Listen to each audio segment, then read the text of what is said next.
Hello everyone, hope you are doing well. So here we have one of the para summary based question. So the direction for the para summary question is there is the passage given below which is followed by four alternative summaries. So what we need to do, we need to choose the option that best captures the essence of the passage. Well, when we talk about the summary based question, so in which we need to follow certain things, um, like um, we need to understand that the summary means what? The succinct, uh, concise, and you can say that short and brief. Short and brief information of the original context, isn't it? So that is what the summary. And when we talk about the summary based question in CAT exams, we generally find out 40 to 80, 40 to 60 words, a kind of a text comes, right? In this 40 to 60 words, what do we find out? We find out that means it can refer to any of the topic. So it contains with many of the relevant and irrelevant information, and summary asks us to do what? Identify means those of the key points which are given in the text. So generally, when we go for the summary is nothing but a one third of the original context. It means if it is a 40 to 60 words based passage, then your sentence would be somehow called as a within that 10 words, right? So what we need to find out? We need to find out whether the key idea is given in the choice or not. So, or whether those of the relevant information presented in the means summary or not. So the key ideas, main ideas, theme, or you can say relevant information, it's it shall not be, you can say that it shall not be uh, lack of information, or called as excessive information, or you can say that what extra information, lack of information, uh, excessive information, and extra information. If these are the things are there, then you can eliminate them, right? So another thing is called as a, if you have a means uh, you have all the information, but if it did not carry the main idea or the means key ideas that are pointed in the original text and but not given in the option, then also you can eliminate that. Okay, so and summary that shall not also contain means you can say examples, idioms or phrases, all such kind of a things are not given. Okay, so let's go for this discussion of this particular one. So let's read the text. The text says sovereignty, the idea of absolute claims, beginning generally with the claim of property, dominates our world. Our world is dominated precisely by domination, by a practice and an idea of it. Sovereigntism, as we might call it, an absolute adherence to that idea. An ideology most obvious at the macro level in claims made by states, but also, as my dream questioner powerfully noted, at the level of individuals, as in libertarianism, it is easy severely, devastatingly to criticize that ideology. But well intentioned people find it less easy to sustain the criticism when it comes to expressions of the same ideology in seemingly desirable nostrums such as human rights, on their liberal individualist interpretation, or perhaps in black nationalism or in women's separatism, right? So, this is what the passage is all about. The passage talks about what? Sovereignty, which is the idea of having complete authority, or you can say that complete control, and how it influences our world. It suggests that this concept is not just limited to governments, but also affects individuals and various ideologies.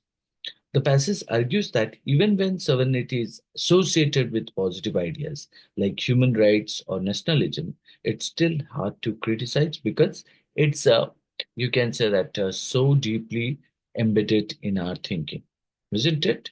So now, as for the direction for the text, we need to understand the main idea about sovereignty and its influence, isn't it? So, and what has been asked us to do, we need to analyze or identify. So each and every means every option which are presented here. But previous to that, what we can draw from this particular text, if you see that means the options which are pointed here, the first one is stated sovereignty's paradoxical nature makes it difficult to reject, um, even in seemingly positive forms like human rights, right? So, second is stated about sovereignty dominates at both state and individual levels, complicating criticism due to its ideological entrenchment.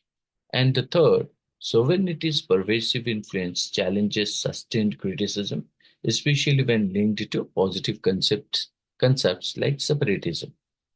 And the fourth one, which is stated sovereignty, primarily a state driven ideology, is a hard to reject because of its presence in desirable social concepts, isn't it? Now, uh, if you go through all the options presented here, each summary tries to do what? Capture the essence of the passage. And what we need to do, we need to select the one that best reflect the passage main points, isn't it? Now, the first option that we discussed, sovereignty is paradoxical nature. So paradoxical means contrasting. So nature makes it difficult to reject even in seemingly positive forms like human rights. Now this summary focuses on the what? You can say that contradiction, because when you talk about sovereignty is paradoxical, it means it is stated about what? Now contradiction of sovereignty, but doesn't capture the broader ideological context, right? So we can consider that it carries with lack of information, right? Second, which is stated about sovereignty dominates at both state and the individual state, complicating criticism due to its ideological entrenchment. Now, um, this can be called as a most appropriate one because it is stated about what it identifies means that sovereignty affects both what that called as both state and individual levels. Both state and individual levels means both governments and individuals, and also highlighting what complicating criticism. So it is also pointed that what the difficulty in criticizing it because you can find out that the deep-rooted nature, isn't it?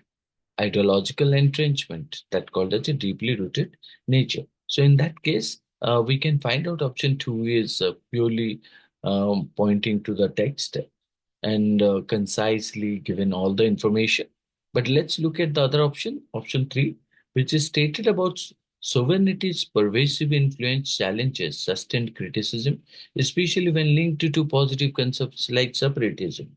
Now, this summary notes the challenge of criticism, but somewhat you can find out misinterprets, right? Misinterprets what? Interprets the focus misinterprets the focus by doing what? Uh, by emphasizing positive concept instead of the general ideological influence, right? General ideological influence, right or not? So that's why we can consider option three is also eliminated. Option one and three are eliminated here. Now, option four stated what? Sovereignty primarily a state-driven ideology, and it's very difficult to reject because of its presence in desirable social concepts.